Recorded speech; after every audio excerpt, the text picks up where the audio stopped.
போன வாரம் சொந்தக்காரங்க ஒருத்தவங்களுக்கு உடம்பு சரியில்லைன்னு சொல்லிட்டு பார்க்க போயிருந்தாங்க.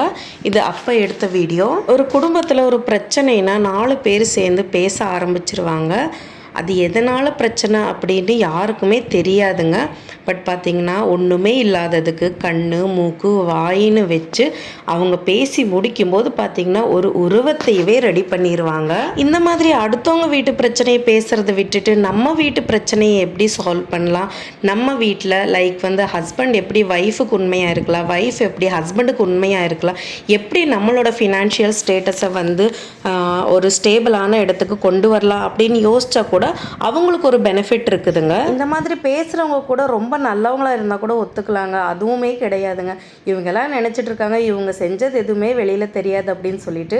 பட் நல்ல விஷயம் எதுவுமே அவ்வளோ சீக்கிரம் ஸ்ப்ரெட் ஆகாதுங்க. நம்ம செய்கிற கெட்ட விஷயம் ஃப்ராக்ஷன் ஆஃப் செகண்ட்ஸில் ஊருக்கே தெரிய வந்துடும். இது நான் சொல்லி உங்களுக்கு தெரியணும்னு கிடையாது.